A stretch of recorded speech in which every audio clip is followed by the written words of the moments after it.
Hey, what's up everybody? Thanks for clicking on the video. This is David Pendleton and now I'm going to cover the rookie division qualifying round for the Monster Tournament.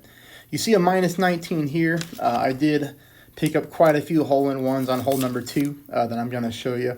I just hit a great ball when it came to the real deal on this account. Listen, scores are going to be crazy. All right, this is going to be a love-hate tournament.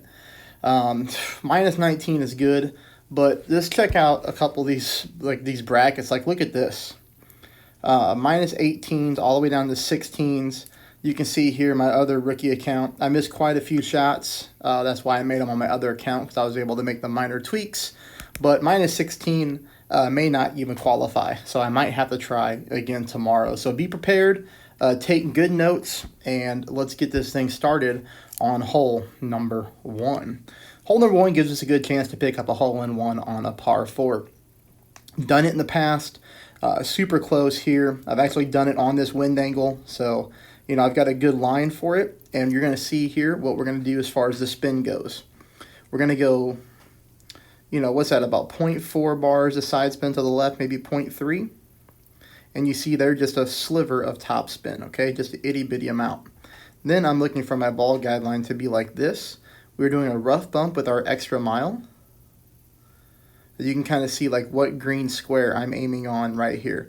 The thing that I love about this tournament is the green squares, the light green and the dark green squares, they're very vivid.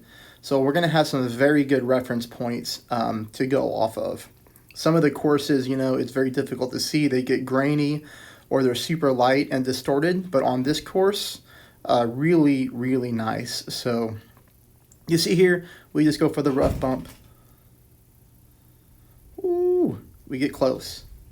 We do get super close to dropping that shot for a hole-in-one on a par 4, but obviously super duper easy eagle there. Hole number 2, this is the one we're going to play 0% at minimum. We're going to play with the power 0 ball.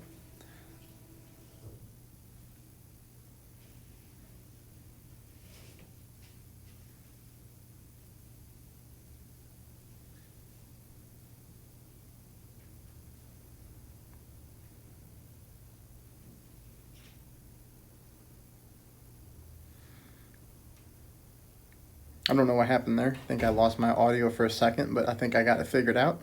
We're going to play with the power 0 ball. That is going to be important when it comes to taking this shot.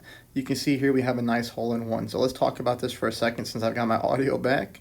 All right, we're going to start off, again, like I said, the Marlin. Don't bring anything else but a Marlin. We're going to go about 2.2, 2.3 top spin. We're going to be going for a rough bump, and this is what our ball guideline looks like. Slightly favoring the right-hand side of the pin, and most of the yellow ring in the rough, but a little bit of it in the fairway, as you see, just like that. Then again, we make our pool here. Perfect ball. And this has a nice little approach here to find this little funnel, and we roll in dead center a pin for hole number 2. Hole number 3, great chance for an albatross. As a matter of fact, all the par 5s in this one are albatross opportunities. We're going to go with the katana here in headwind. If you wanted to, you could bring a kingmaker and make it easier for you. I tend to try not to play kingmakers on rookie and qualifying rounds, but this shot can easily be done with the katana. We're going to go from fairway to fairway. Just be careful when you're moving your rings here, because you can get a little bit distorted as we're pushing or pulling into a lower elevation. So just keep that in mind. But all we're looking to do here is ricochet from one fairway to the next fairway.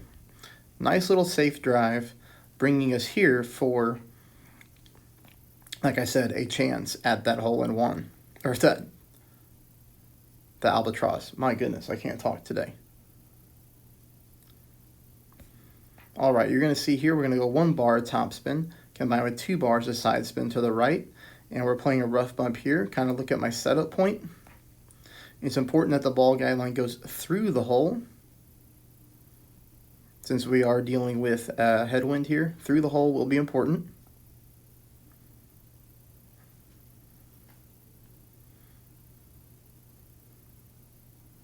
Perfect ball, and this thing will find its way home. Now, some people don't have a sniper, and that's okay. I think some people get a little bit upset when they don't have a sniper, because that's what most guides are played off of. You should be able to duplicate most rough bump shots with a Viper. So for example, here you see the Viper playing it almost at max. And then here I went with 1 top and 1.5 right. Now I played these baby accounts before I played my other accounts on qualifying, so it kind of gives me a good idea of what to do. But you'll see here, ball guideline's a little bit glitchy, but that's all right. We can still execute the shot. Here I hit a perfect ball, and you'll remember with the sniper I did 2 bars of side spin to the right. So you see here that I'm going to miss to the left just barely. That's how I dial in shots. The Viper, the sniper, it doesn't matter. It's all about how that green rolls after the rough bump, which is how I knew to add 2 bars of side spin on that particular shot. Okay, so there's a look at it with the Viper if you have an undeveloped sniper or you don't have a sniper at all. This will take us here to hole number 4. Hole number 4, I'll show you 2 different ways to get to the green area. Here is with a Titan, so in tailwind, we can go with a power 3 ball, 2 top, 2 right, and then I'm stretching my club up here until it kind of looks like that. I'm going over that tree branch, and then I'm going to pull 10%, and then I will push back up into max. I'm only pushing back up into max with a power 3 ball. I will not be doing that on my next shot, so keep that in mind. Here, half a ball of OP combined with about 1/4 of a ball of curl to the right. Perfect ball will be crucial when you're going with the P3 ball taking this shot, but you'll see here, we land onto the fairway and we're leaving ourselves for a nice little chip in here for shot number 2. Depending on where you land, you can go with a full topspin approach, but sometimes it won't work because you're going to get an undeveloped ball guideline because this green is very hilly as you see. At that point, it's best to go with a no spin approach and shoot it right at the hole, 10% at minimum distance. But here, if you want to just make your life a lot easier, you can go with a power 5 ball. That power 5 ball is going to allow you to go 2 side spin to the right combined with 2 top. Same thing that we're doing with the Titan ball, but you're going to see here we do get a better ball guideline. I'm looking to execute the rough bump and then roll out onto the green. Here I make my pull, I go with do not push back up to max, and I go with just a little bit of curl to the right. Rough bump, and we roll out, and again we're landing on the fringe, leaving ourselves for a very easy chip in here to pick up the eagle. Alright, now we go to hole number 5. This one is a tougher one to pick up the hole-in-one on, but I do have 2 replays in which I picked up the hole-in-one on, and the first thing that I want you to do is I want you to set your spin first. That's the first thing I want you to do. I just want you to go half a bar of backspin with no side spin. Now, the thing that I want you to notice here is your ball guideline gets wonky. You see here how it's fully developed? We don't want that. We do not want that in tailwind. We want it to look just like that, okay? But now I gotta show you the spot. We're gonna have our white ring dipping into the sand. You see how my ball guideline is not developed anymore? This is perfect. We want that second bounce right there above the sand trap, and then the third bounce almost at the very end of the fringe. And do you see how my ball guideline is pointing towards the middle of that light green square? And it's offset to the right-hand side of the pin. So look at where the pin is. Look at where the cup is. It's in that vertical dark green row. We're essentially playing to the right of that on the light green row in the middle of it. And the ball guideline is not developed. That will be important on this shot. 2.2 mile per hour wind is the least amount of wind you can get in rookie with a Navigator ball, but I will show you a higher wind next.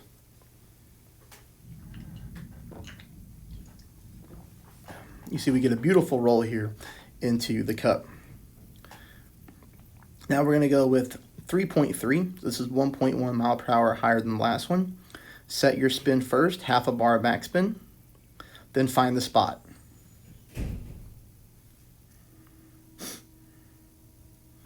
White ring dipping into the sand. Ball guideline pointing at the middle of that light green square. You see just there, I made that small adjustment and moved it over to the right, so that was in the middle of that light green square. The exact same pull.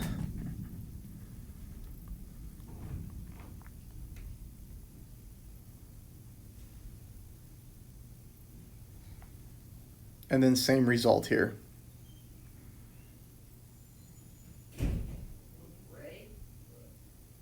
All right. Takes us on the hole number 6. It's going to be our next par 3. In tailwind, we let it fly. Good news here is we don't have to make an adjustment for wind. When we move over to the right-hand side here, we're getting almost perfect tailwind. So I'm going to go with 6 top, as much top as you can. Now, let's pause for a second here and take a look at the overpower. Lesser level, extra mile clubs, you'd be okay to play with a Titan here. Extra mile 8 or extra mile 9, we're going to go 6 top. Other level extra miles, you're going to go 4.5 top. And then we can use a katana or a Titan, whatever you want to do. And you can see here, we're just going straight over this, and we're looking to go from this fairway here. Distance is key. It's nice when we don't clip that second rough and roll out because we lose distance. If we can get 400 yards plus on this drive, or even a little bit less, somewhere over 390, we get to take a shot with a short iron. We're going to be at max distance, which is great. You can take this with a Kingfisher. You can take this with the Thorn. It doesn't matter. It all plays the same. 1 to 2 bars of backspin depending on your drive. Ball guideline pointing towards the hole. For me, I'm at max distance, so I'm pulling this one at max. Make sure you check your own distance of your shot. I did pick up 2 albatrosses on this hole, but the wind was essentially within half a mile of each other. One shot was with the Kingfisher, the other shot was with the Thorn, but we pick up an albatross here, and then we're going to be able to head on to the next hole. This one is, again, another one in which we can drive the green on. So this course has a lot of easy par 4s. So again, same thing. I'm going to switch this ball to a Titan so I can get a better ball guideline with power, as you can see here. I am going to go 6 top and then a little bit of side spin. Well, I guess I take the side spin to the left off here. So I do go 6 top. So, you know, that's where we want to cap it out. Of course, lesser level extra miles, you're going to have to go with 4.5 top. I did put a little bit of side spin to the left on. I thought that I did. Now we take the shot. You can see here that I'm not overpowering the shot at all. I'm taking a normal shot. Perfect ball is going to be crucial. A great right is going to stick you in the sand. Now, that's not a big deal, okay? If you land in the sand, it is what it is. This is a high risk, high reward shot with, you know, minimal risk, I should say. And what I mean by that is, even if we hit a great ball to the right and we end up in the sand trap, we're still going to be picking up our birdie, no problem. But by taking this shot, this drive, if we hit perfect, it's going to give us the opportunity to drop the eagle. So here, I'm going to go 10% at minimum. I'm going to go full top spin with the Firefly. You can use your whatever wedge club that you want to. I pull it 10% at minimum distance. Fast forward, perfect ball, and we drop the eagle here. I'll show you an easier way to take this shot, which is going to be with a power 5 ball again, so we can use a berserker, and we can go 2 bars of side spin to the right combined with 4.5 top. When we use a power 5 ball, 4.5 top is actually all that we need. You can see here my opponent is in the sand. A lot of people go for this drive, especially, well, really the only way to do it for the most part is going to be in tailwind like we're getting here. But you're going to see here at the power 5 ball, we make our life a lot easier. We come in very nicely. And shoot, you never know. If you get the right roll, look at this. You could end up into the hole, which would be absolutely amazing. But here we're putting in for another eagle, and then we go on here to hole number 8, which is, again, a great opportunity for a hole-in-one. Here in any type of headwind, we're always going to play with a power 1 ball because we can find minimum distance. I want you to set your spins first. Okay, this is going to be your spin adjustment. Set your spins first. Half a bar of left, 0.8 top. Remember that, half a bar of left, 0.8 top. Then I want you to go down here. I want you to find the minimum distance line with your sniper, and this is where I want you to aim. Actually, I want you to aim.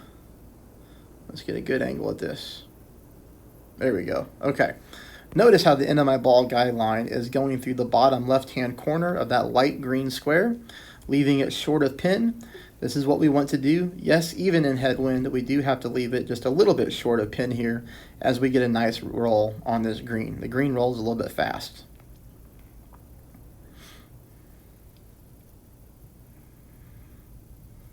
We hit a perfect ball, and this shot goes in for a hole-in-one. So, also, I should let you know that if you wanted to see these notes played live, you can always check out Adam over at Paws and Putts. He will be playing his rookie round a little bit later based off the notes that you're seeing right here.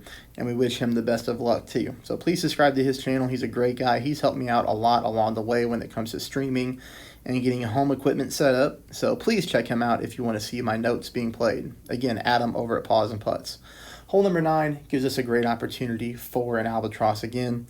We're going to go full top, 2 bars of side spin to the right. We're going to go with our orange ring right here on the rough. Extra mile 9 players, I would leave yourself only 6 bars of top spin, as we don't have to get a ton of distance on this hole. And if you can try to duplicate, my shot here, you're going to be able to play the same distance for shot number 2, which is pretty important when it comes to dropping this hole.